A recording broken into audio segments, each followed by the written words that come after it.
Il est 7h30, les professeurs et les élèves de l'école Stello Gabor se rendent à l'office avant de rejoindre leur salle de classe. Depuis la rentrée scolaire, cet établissement, qui accueille près de 1000 élèves de la primaire au baccalauréat, est dirigé par l'église évangélique. C'est la mairie qui a cédé l'école à cette institution luthérienne au mois de mai dernier. Prières et cours de religion rythment désormais la vie des élèves. Chaque lundi, nous commençons par un acte de piété. Les enfants se recueillent en silence et écoutent un verset de la Bible pour en comprendre le message. En Hongrie, près de 80 écoles publiques ont été cédées à différentes institutions religieuses ces derniers mois. Une loi votée en 2011 assouplit les conditions de transfert de ces établissements. Les municipalités ne sont plus tenues de cofinancer ces écoles, une aubaine pour les communes endettées. Les mairies peuvent garder leur école au niveau local, de la ville ou du village, seulement s'ils la donnent à une église. Parfois, ils n'ont aucune autre possibilité. Mais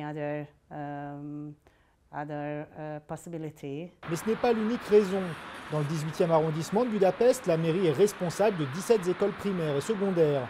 Elle est favorable à l'installation d'écoles religieuses. La mairie n'a pas cédé l'école en raison de problèmes financiers, mais plutôt pour offrir une éducation de qualité. C'est aussi ce qui a guidé l'Église évangélique à reprendre cet établissement.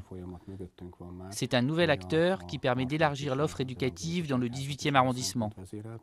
L'enseignement reste gratuit, mais les élèves ont l'obligation de suivre des cours de religion délivrés en fonction de la confession, ou bien alors un cours d'éthique. 3 prêtres assurent ces formations. Ils participent aussi à certaines leçons de sciences. Quand j'aborde la question de l'évolution en cours de biologie en classe de terminale, le prêtre de l'école vient pendant 1 heure donner le point de vue de l'Église sur la théorie de l'évolution et la création du monde. En Hongrie, la question de la place de la religion dans l'éducation est plus que jamais au cœur des débats. Une nouvelle loi étend les cours de religion ou d'éthique à toutes les écoles du pays. Elle devrait entrer en vigueur à la rentrée prochaine.